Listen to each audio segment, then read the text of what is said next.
Ok, então vamos começar hoje. É estudo 19, tá? 19, nós estamos no Lucas 9, tá em uma boa velocidade, né? Não vamos conseguir fazer o capítulo inteiro, o capítulo 9 inteiro, porque tem muitos temas para serem, muitos temas diferentes, tá? Para serem abordados aqui. Então, nós estamos estudando, né, o capítulo 9 de Lucas, e aí nós separamos algumas perguntas, e eu queria. Se você está vendo e não acompanhou o estudo 18, é interessante, porque isso aqui é tipo consequência, é uma continuidade, tá? Então, para aí, olha lá, vai no YouTube, olha o estudo 18, e aí você vai entender melhor, beleza? Então, vamos lá. O que acontece? Esse texto aqui, algumas pessoas tiram da Bíblia e outros interpretam de uma maneira errada. Vocês vejam que o grande problema são os extremos, tá? Então, por isso que a Bíblia, Jesus fala na temperança, no equilíbrio, a sabedoria está no equilíbrio, tá? E nós vamos ver aqui o que um extremo pode fazer. A pergunta 1 diz o seguinte: quais os poderes delegados aos apóstolos? Então, o texto diz o seguinte, o versículo 1. Tendo Jesus convocado os 12, deu-lhes poder e autoridade sobre todos os demônios para efetuarem curas. Tem gente que para por aqui. É ou não é? Você vê umas igrejas aí que eu não sei, eu não conheço nenhuma, tá? Só a minha lá, tá? Que diz o seguinte: primeiro, tem gente que afirma que os 12 não é um número, é um título, tá? É uma categoria. Eu acredito que é exatamente que é um número, porque nós vemos essa menção aos 12 apóstolos com as 12 tribos, tá? Então, nós vamos ver isso aqui, acho que nós estudamos isso na aula passada, que nós falamos da mulher do fluxo de sangue e da filha de Jairo, tá? Então, 12, 12, 12 não é uma figuração, eu acho que é literal mesmo. Então, diz que Jesus chamou os 12 e deu autoridade sobre os demônios para efetuar curas, certo? Aí eles param por aí, porque o texto diz o seguinte: também os enviou a pregar o reino de Deus e a curar os enfermos. Então, isso é que é o trabalho do apostolado. Gente, os 12, eles eram os apóstolos. Qual era a função deles? Pregar o evangelho, curar os enfermos, ter autoridade sobre o demônio, ok? Era isso que eles faziam. E aí nós vamos ver o que Jesus mandou eles fazerem. Então diz o seguinte: o que eles podiam levar? Aí vem. E disse-lhes: nada leveis para o caminho, nem bordão, nem alforje, nem pão, nem dinheiro, nem deveis ter duas túnicas. Isso quer dizer o quê? Nós vemos, eu não sei, no Brasil, eu não sei aqui como que é, mas eu conheço essa realidade no Brasil e do mundo hispano. Como diz meu marido, os apostolites, né? Que acham que para ser apóstolo ele tem que ter, tá num lugar, primeiro já acho que tem um monte por aqui, mas acha que ele tá num lugar num palco, num lugar de destaque. Nós tem uma mulher no Brasil que eu esqueci o nome dela, eu não devia, acho que é para eu não falar o nome dela mesmo, mas ela se diz apóstola, ela não pisa no chão. Os membros têm que tirar a roupa e botar para ela pisar, porque ela não pode pisar no chão, porque não pode ser contaminado. E nós vemos que o que Jesus falou para eles, não leve nada. Então, aqui, ó, é claro, vamos traduzir esse texto para os dias de hoje. Nada leve para o caminho, nem carro, nem terno, nem joia, nem coleção de bolsa, né? Nem cartão ilimitado, e nem leve os casacos de pele, eu sei lá o que é, que adaptando para cá. Mas o que ele está dizendo? Vocês vão sair para pregar o evangelho. Não é para ser adorado, não é para ser venerado, porque adorar somente a Deus. E existe muita distorção hoje em dia, tá? Mas nós sabemos que nós estamos na época do engano mesmo, então vai aparecer cada dia um a mais. E aí ele diz assim: na casa em que entrares, ali permanecei, e dali saireis. Então, para ir pregar o evangelho e se hospedar na casa dos irmãos, não é para ir para hotel 5 estrelas, com limousine pegando na porta, levando para o estádio. Oh, eis que vem o grande servo. Acho barato, porque se é servo não é grande, entendeu? Então já começa por aí, tá? E aí, o que ele fala? O que a gente tem que ver nesse texto? Jesus diz, quando você sai para evangelizar, a palavra apóstolo quer dizer enviado, então ele tem uma função. Meu marido explica isso muito bem, que a função do apóstolo, ele é de evangelizar, é de ir atrás das pessoas, fundar igrejas, dar apoio para as igrejas, não é para virar um popstar gospel, tá? E é para sair assim, não estou saindo de férias, então não preciso levar uma mala com um biquíni, um maiô que combina com o chapéu, que não sei. Não, gente, não. Sair para pregar o evangelho, tá? Aqui está dizendo que não era para levar nem dinheiro, que é para se hospedar na casa de quem hospedar. E aí eu te digo, podia ser uma mansão e podia ser um quartinho. Era de todo jeito, era os irmãos hospedando, tá? E aí, o que ele diz? O que fazer quando não fossem recebidos? Esse texto é muito usado, eu acho um barato que as pessoas tiram do contexto, tá? Então ele diz assim, versículo 5: E onde quer que não vos receberem, ao sairdes daquela cidade, sacudi o pó dos vossos pés em testemunho contra eles. Então a gente ouve muito, sacode o pó da sandália. Aí eu conheci uma mulher que ela falava assim, porque até Jesus falou, que se você sair e o povo não te ouvir, sacode a areia, a terra, o pó do pé e manda Deus fulminar aquele povo. Ai, gente. Isso que é compete a Deus. Aí me faz lembrar de Jonas. Uma pausa. Jonas foi chamado para evangelizar Nínive. E falou, Nínive, a situação tá feia lá, não vai ter jeito. Jonas não quis ir, certo? Aí Deus falou, vou destruir Nínive. Aí teve a história lá do dono do barco, do grande peixe, todo mundo conhece essa história, se você não conhece, abre lá e Jonas, tá tudo escrito lá.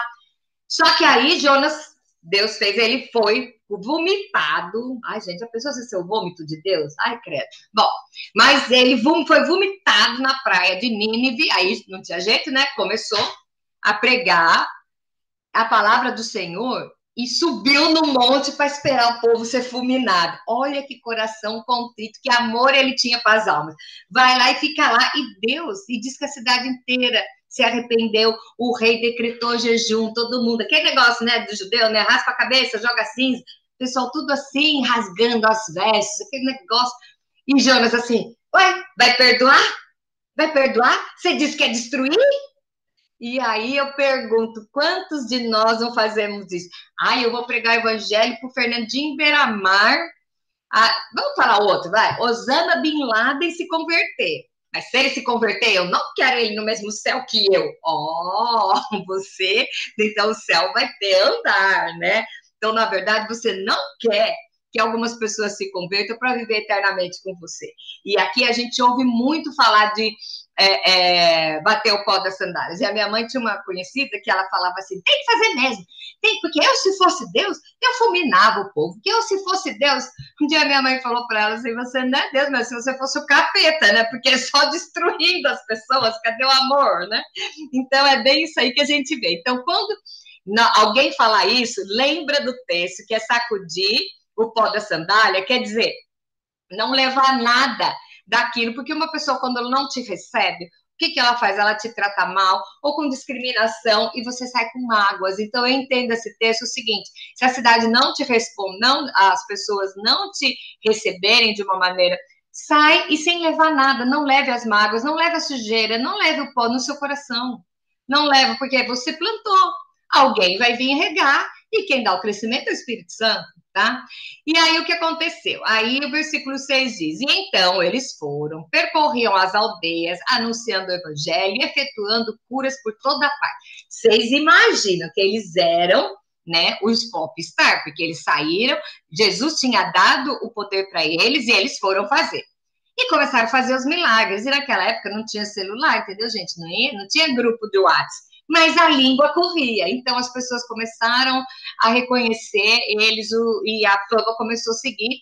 E aí chegou até o ouvido de quem? De Herodes. Aqui Herodes já tinha mandado matar João Batista. E Herodes mandou matar o João Batista, mas com a consciência pesada, sabe por quê? Ele matou porque ele tinha prometido para que a menina chamava Salomé, que ele tinha prometido que ia dar qualquer coisa, ela foi orientada pela mãe, ok, todo mundo sabe essa história. E aí ele mandou, só que ele tinha um peso no coração, porque no fundo, o tempo todo que ele manteve o João Batista preso, ele ia lá ouvir as histórias, ele ainda tinha dúvida, será que o João estava certo? E aí chegou, então ele tinha esse peso de ter mandado matar o João Batista. E aí o que acontece? Ele, no versículo 7, diz o seguinte: e o tetrarca Herodes soube de tudo que se passava e ficou perplexo, porque alguns diziam, João ressuscitou dentre os mortos. Então ele falava, não pode ser, porque quem pregava e era João, e ele fica assim. Aí tinha outros que falavam, foi Elias que apareceu, e o outro, ressurgiu um dos profetas, né? Herodes, porém, disse, eu mandei decapitar João. Quem é, pois, este, a respeito do qual tem ouvido tais coisas, e se esforçava por vê-lo? Então, eu imagino Herodes já começando a entrar, tipo, disfarçado no meio do povo, para saber o que era, porque matando o João Batista, ele achou que tinha acabado com o problema. Porque ele matou o João Batista, por quê? Porque o João Batista acusava ele e a cunhada, que era a esposa do irmão dele, que estavam vivendo juntos, e João Batista condenado. Então, na verdade, foi mais Herodias que fez a cabeça dele, né? Para mandar matar. Então, como que eu mandei matar? A história continua. Quer dizer que ele não devia ser meio louco, ele não era tão louco assim. Então, aí você vê que Herodes já começa a ficar preocupado para saber o que é. Bom, e aí, ao regressarem, os apóstolos relataram a Jesus tudo o que tinham feito. E, levando-os consigo, retirou-se à parte para uma cidade chamada Betsaida. Jesus pegou, eles estavam contando, imagina, contando aquela turma, né? Então, tinha os apóstolos e os discípulos, né? Tinha mais discípulos, os apóstolos eram 12, mas tinha os outros discípulos. Jesus pegou essa turma e levou no cantinho, lá, né? Para orar, ele sempre se retirou e foi para orar na cidade de Betsaida. E as multidões, ao saberem, seguiram. E acolhendo-as, Jesus falava a respeito do reino de Deus e socorria os que tinham necessidade de cura. Mesmo Jesus querendo estar sozinho, né, com os 12, ele se compadecia das pessoas, ele fazia a cura. E vamos falar a verdade, até hoje em dia.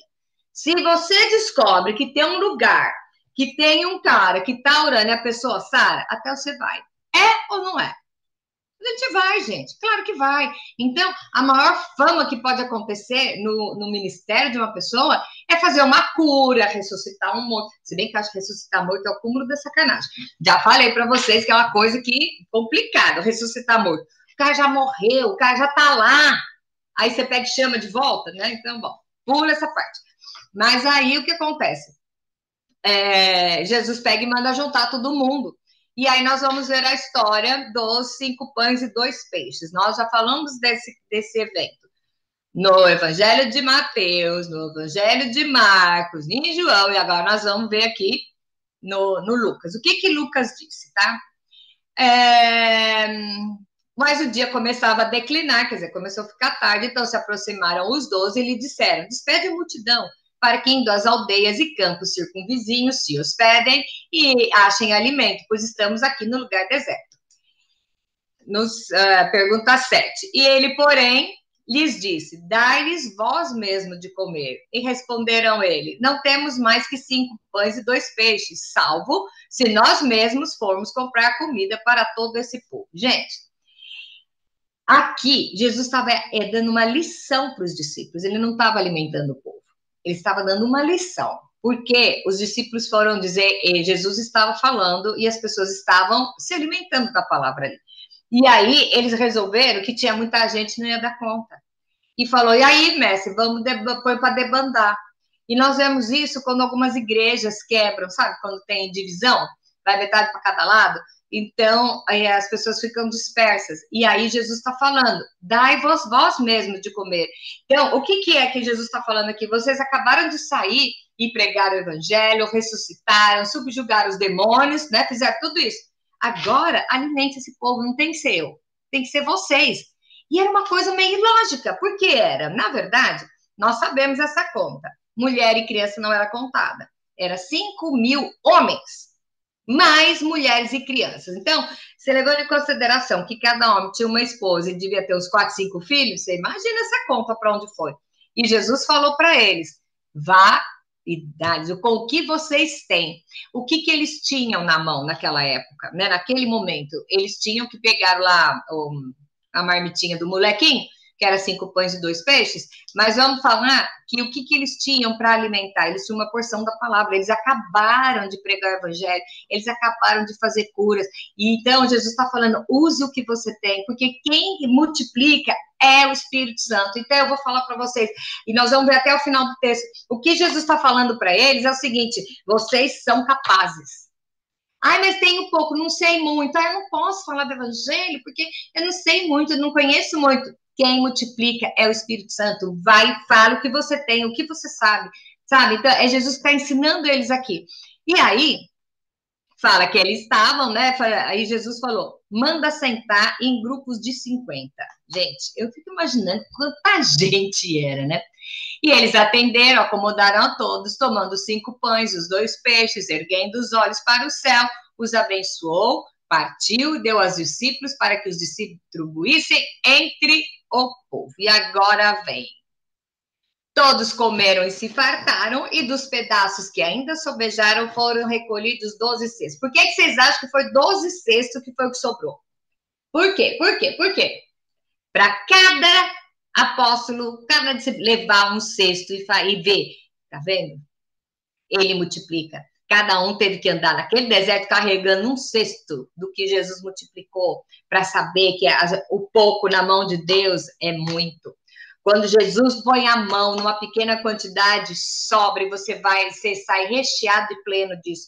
Eles não tinham nada e Jesus multiplicou o deles. Então eu coloco para você hoje, para mim e para você. O que é que você tem da palavra de Deus que você pode compartilhar e multiplicar? Pensa, quem multiplica não é você, quem multiplica é o Senhor. Fale o que você tem. Ai, mas a missionária está indo para não sei onde, eu não tenho dinheiro para ajudar, eu gostaria. Dá 5. Não importa o que você vai contribuir, porque quem vai agir nisso aí é o Espírito Santo. Doa 5 e Deus vai fazer esse dinheiro multiplicar, ela fazer grandes coisas na. Eu tô lembrando disso porque tem uma amiga nossa que tá indo sair em missão, tá?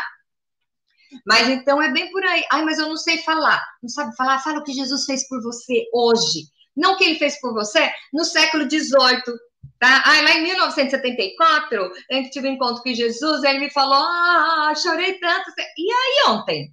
Como você se contenta de estar vivendo sem ter essas experiências recentes com Deus, recentes no crescimento? Então, saiba, não ache que você tem pouco, não ache que você tem pouco, porque quando você coloca, entrega para Jesus, ele multiplica e você ainda sai carregando um cesto suficiente para alimentar muito mais gente.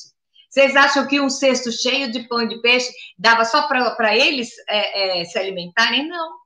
Não, então Jesus está falando aqui porque ele fala que a palavra é o pão, tá? Então, o que é que ele fez ali? Ele multiplicou pão e peixe? Não, ele multiplicou a palavra, ele estava ensinando os discípulos, tanto é que sobraram 12 cestos, que conta louca é essa? Se já desse para todo mundo, já estava bom, mas ainda sobrou 12 cestos e cada um teve que carregar, cada um carregava o seu, e acho que cada vez que o cesto pesava, falava assim, é ele que multiplica. Então, eu acho que esse texto para mim hoje é assim, o que é que eu estou colocando nas mãos do Senhor que pode ser multiplicado por ele, mesmo que eu acho que é pouco, tá? Vamos lá, pergunta 9. Aí o que começa? O que o povo dizia, quem era Jesus? Aí depois de tudo isso, Jesus estando orando à parte, achavam-se presentes os discípulos, a quem perguntou: quem dizem as multidões que eu sou? Porque já estava falando, né, gente? Diz que me disse. Então tinha a turma que achava que era o Messias, tinha a turma que não achava que era mágico, né? E aí, Pedro, ele perguntou, e aí responderam: uns dizem que é João Batista, outros dizem que é Elias, outros dizem que é algum profeta, porque não dava para falar que não era divino, porque tinha cura, tinha multiplicação de alimento. Então, e aí Jesus olhou bem para eles e falou assim: mas e vós? Quem dizeis que eu sou? Então, aqui, daria para a gente estar falando só disso hoje. Quem é Jesus para mim hoje? Então Pedro falou, disse, Jesus é o Cristo de Deus. Sabe o que é Cristo? Cristo não é sobrenome, é serviço, tá? Então Cristo é o quê? Aquele que se sacrifica por alguém. Então, Jesus, ele diz, és o Cristo de Deus, aquele que veio se sacrificar, enviado por Deus. E aí eu pergunto para você, eu costumo falar isso na época do Natal. Jesus, ele veio e ele fez muitas coisas aqui na Terra. Então, tem gente que agora está chegando o Natal, né? Que comemora, o bebezinho, ai que lindo, gente, Jesus nasceu na manjedoura, todo mundo conhece a história, até quem não é cristão gosta da história. Eu conheci uma budista que gostava das músicas, ela adorava o Natal. Eu falei, mas você não é budista? Aí eu sou, mas eu gosto do Natal. Eu tenho uma cliente que é judia e ela fala, eu gosto tanto das luzes. Mas você não é judia? Eu sou, mas eu gosto das luzes. Então, bom, quem é Jesus para você? É um bebezinho que nasceu sob circunstâncias mágicas, aquele bebezinho da manjedoura que requer cuidado. Okay. Segunda coisa, Jesus, ele é aquele menino que com 12 anos estava no templo ensinando. Com 12 anos ele já estava ensinando os estudiosos, então vamos aprender com ele. Mas Jesus é o que para você? Jesus cresceu e ele foi fazer milagre. Jesus para você é um milagreiro? Que você sabe que se você tem um problema, você corre nele e ele vai curar? Tá bom também. Eu não vou dizer qual é o que você quer, qual Jesus que você quer. Você tem que fazer uma análise do que é Jesus para você, do mesmo jeito que ele perguntou, tá? E aí eu pergunto, Jesus morreu na cruz. Jesus para você é um mártir que morreu pelos seus pecados? Então, nós vemos algumas religiões que usam imagens do Cristo na cruz crucificado, porque realmente foi o grande ato que ele fez, a grande declaração de amor por nós. Jesus ressuscitou. Jesus para você é aquele que ressuscitou e que ele está sentado no trono? Ele é o Senhor da sua vida? Qual é o papel de Jesus na sua vida? Hoje eu estou perguntando para você agora, longe do texto. Imagine que Jesus está perguntando para você da mesma maneira que ele perguntou para os discípulos: quem eu sou para vocês?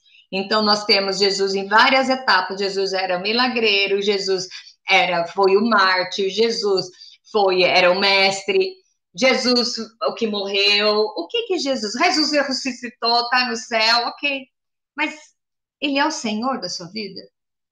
Ai, mas como eu faço isso? Como eu vou saber? Simples. Se todas as coisas que você faz, você passa no crivo dele. Tinha um livro, por incrível que pareça, eu não li esse livro. Eu li uns livros escritos sobre esse livro, que é em seus passos, o que faria Jesus? Isso é a maneira de você colocar Jesus como o Senhor da sua vida.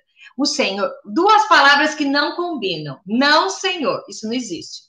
Porque se é Senhor, é sim. Então, Jesus é o Senhor da sua vida. O que é o Senhor? Ele é o dono. É Ele que controla as suas atitudes. É para Ele que você presta conta. Isso é se Ele é o Senhor. Então, você pode comemorar o Jesus da manjedoura, que acaba final 26 de dezembro, você cata tudo, joga no armário. Olha, eu te vejo ano que vem.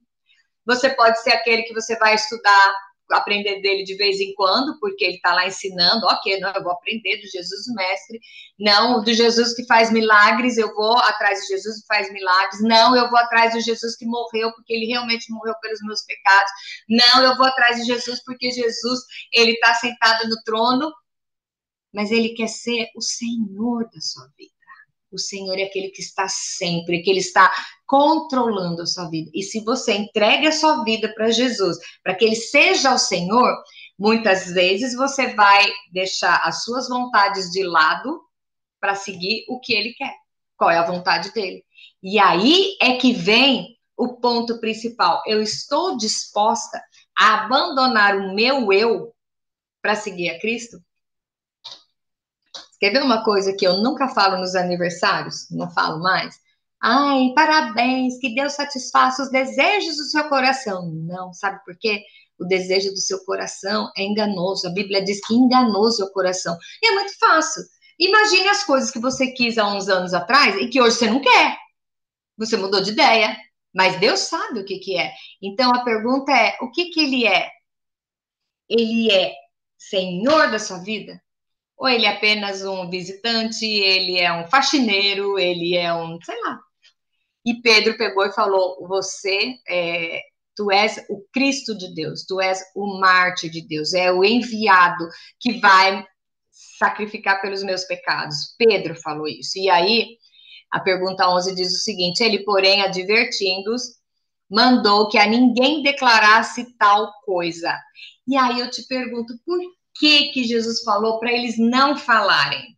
Porque ainda não era momento. Porque se as pessoas já identificassem ali que ele era o Messias, pode ser que ele não ia sofrer tudo que ele sofreu se os judeus descobrissem que ele era o Messias. Só que ele tinha que passar por aquilo, no meu lugar e no seu lugar.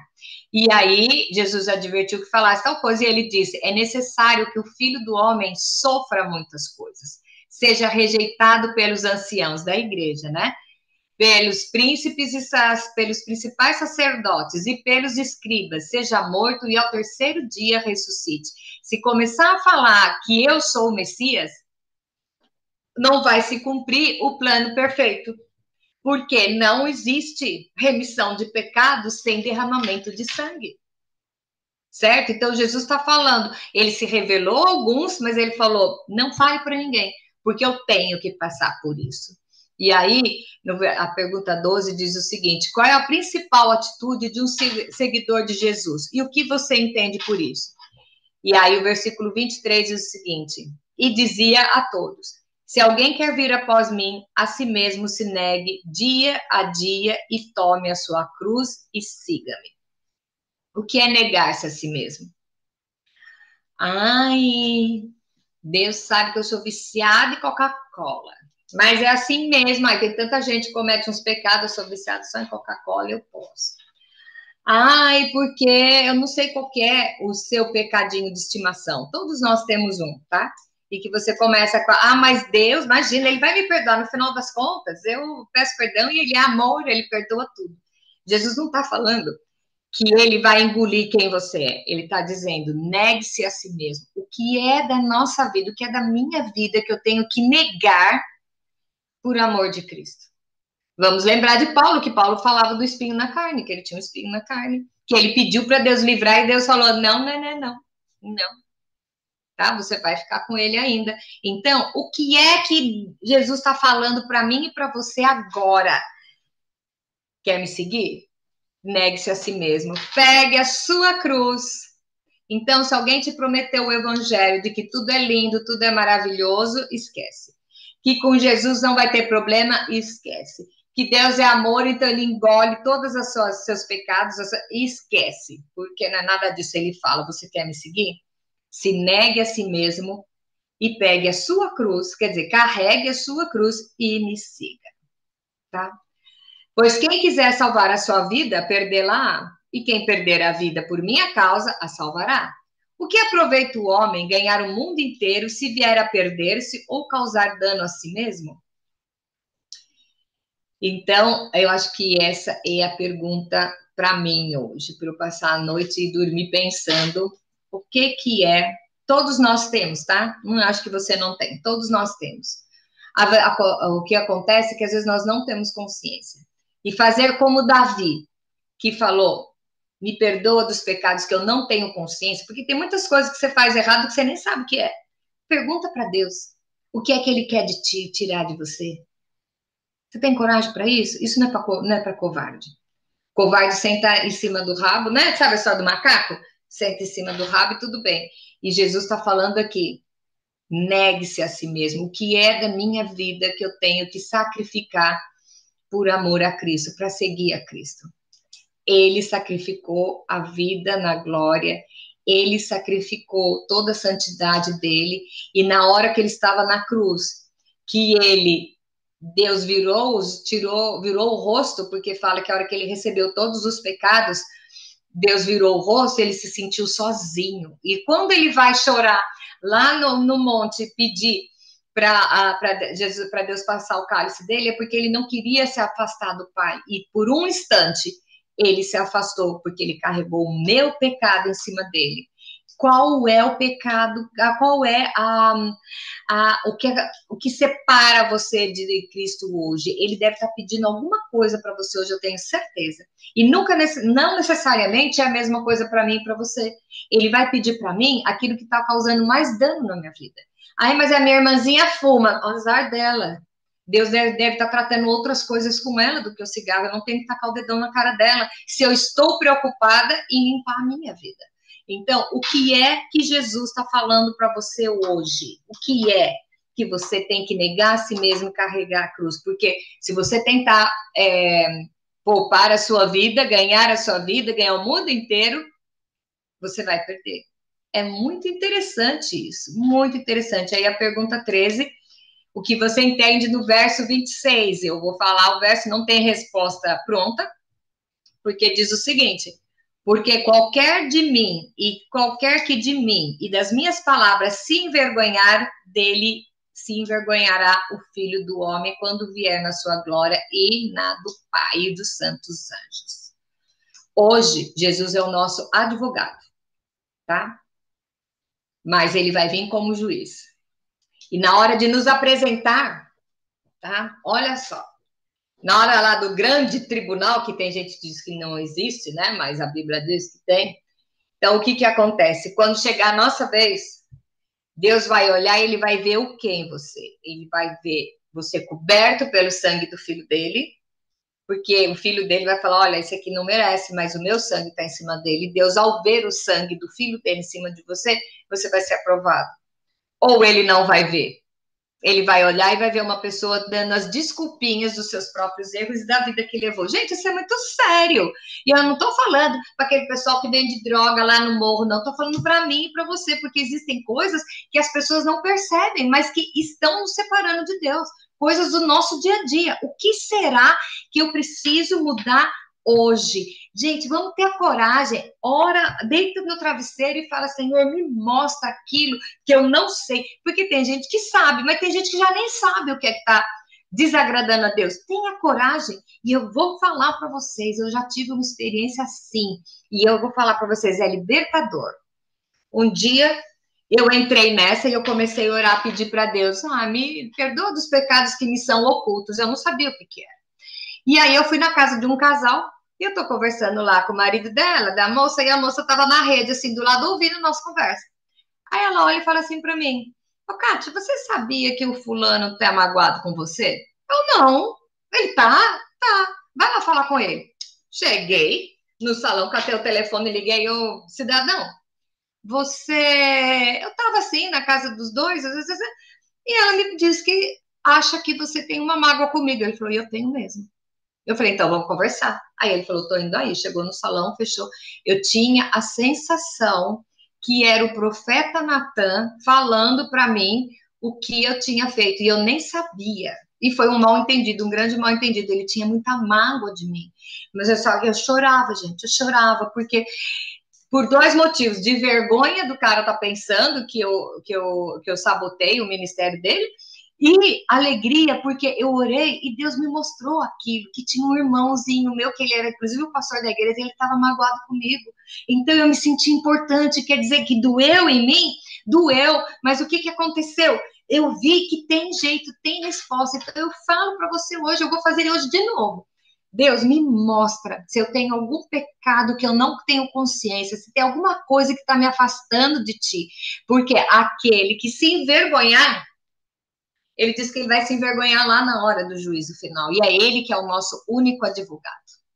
Então, é aquele povo que não carrega a Bíblia, que vai na igreja de domingo. Aí eu oro em casa e vejo o culto online. É aquele que não se ajunta com ninguém, que não vai estudar palavra nem nada, que não quer que as pessoas saibam. E aí? Né? Porque, ser crente é ser babaca. Então, eu só vou ler o texto de novo. Porque qualquer que de mim, das minhas palavras, se envergonhar, dele se envergonhará o Filho do Homem. Quer dizer, eu vou me envergonhar de vocês quando vier a glória e o Pai dos santos anjos. E aí, a última pergunta diz o seguinte, aqui Jesus se refere nesse versículo, e aí ele fala, verdadeiramente vos digo, alguns dos que aqui se encontram que de maneira nenhuma passarão pela morte até que venha o reino de Deus. Quero saber se vocês sabem a que Jesus está se referindo aqui. Está falando com os discípulos, com os apóstolos. Ele fala: dos que estão aqui, existe alguém que não vai morrer antes de ver o reino de Deus. Aí, nós vamos ver em outro evangelho, o povo começa assim: ah, mas ele está falando isso? Ah, eu acho que é porque ele vai morrer e vai voltar antes, né? Olha o que ele está falando aqui, ele está falando de João. João, ele não morreu antes que viu o reino de Deus. Quando que João viu o reino de Deus? Quando estava lá em Patmos. Antes de morrer, Jesus chamou ele e falou assim: agora escreve o Apocalipse. E mostrou para ele o que é o reino de Deus. Então, aqui Jesus está falando que algumas pessoas, então ele põe no plural, dá um exemplo, não passarão, não vão morrer antes de ver a glória de Deus. E aí eu lembro vocês de Moisés, que viu a glória do Senhor, que ele pediu a glória do Senhor quando ele estava lá no monte, e ele viu Jesus no Monte da Transfiguração, e ainda está guardadinho lá ele e Elias, porque eles são as duas testemunhas que vão estar no Apocalipse. Aí, como é que é isso? Não sei, pergunta lá para Deus, entendeu? Não sei onde é que ele guardou os dois, mas... Então, aqui o que acontece? João, ele era especial? Não, ele era gente como a gente. Essa história de falar que João era bonzinho, ele que fala que ele era o apóstolo do amor, porque a Bíblia fala que ele era filho do trovão. Quem é filho do trovão é calminho, hein? Para você chamar de filho do trovão é porque ele era doce. Pensa bem, gente. Eu não sei se alguém já saiu uma tempestade e viu o trovão. Ele era, né? E, no entanto, Jesus se mostrou para ele na ilha de Patmos, contou tudo o que vai ser, mostrou, apareceu pessoalmente, que o próprio João reconheceu, e Deus mostrou tudo o que vai acontecer para ele antes dele morrer. Então, nós vemos que a gente tem que parar por aqui, porque, olha, nós temos 3 coisas bombásticas para a gente ficar pensando por uma semana. Por uma semana. Então, vamos lá. Vamos ver o que é. O que acontece? Primeiro, se você é levado para proclamar o evangelho, vá. Não precisa ficar, eu tenho que me preparar, fazer 50 anos de teologia e depois ter $1 milhão no banco, aí eu vou fazer. Não. Vai com aquilo que você tem. Que quem multiplica é Jesus, ok? Nós vimos na multiplicação, Jesus estava multiplicando a palavra, o pão sempre vai se referir à palavra na Bíblia, tá? E aí, eu estou pronta para ser uma verdadeira seguidora de Jesus, o que é que eu tenho que deixar? Quando ele fala, negue-se a si mesmo, pegue sua cruz e carregue, será que eu tô, né, tô zerada? Será que eu tô me envergonhando do evangelho? E será que eu tô pronta para ver o reino de Deus antes de morrer? Eu já falei para vocês que eu acho que eu não vou morrer. Eu vou ser arrebatada, porque o arrebatamento está por aí, nós vamos entrar na glória desfilando. Então, eu creio que a nossa geração é a geração do arrebatamento. Então, o tempo urge. O tempo urge. Não dá tempo mais de ficarmos em cima do muro. Não dá tempo mais da gente ficar... deixa amanhã eu vejo isso. Não dá tempo. Não dá tempo. Jesus fala, eis que venho sem demora. E sem demora agora. Então, vamos ter coragem agora, abandonar o nosso eu. Vamos abandonar o nosso eu, limpar o nosso coração, colocar tudo nas mãos do Senhor e Ele vai nos guiar. Vamos deixar Jesus ser o Senhor da nossa vida. Ele pode ser tudo isso que nós falamos, mas Ele quer ser o Senhor da sua vida. E eu vou falar uma coisa para vocês. Não tem destino melhor do que ter uma vida guiada pelo Senhor Jesus. E é com isso que a gente termina hoje. E eu quero, assim, desafiar a mim mesmo, tá? Eu vou começar por mim. Eu vou perguntar para Deus o que é que tem na minha vida que está desagradando. E espera para a resposta. E aí depois você vai me contar, larguei mais uma coisa. E aí a gente vai, nós vamos nos regozijar, nós vamos nos alegrar com quem se alegram, tá bom? Um beijo grande para vocês, até a semana que vem.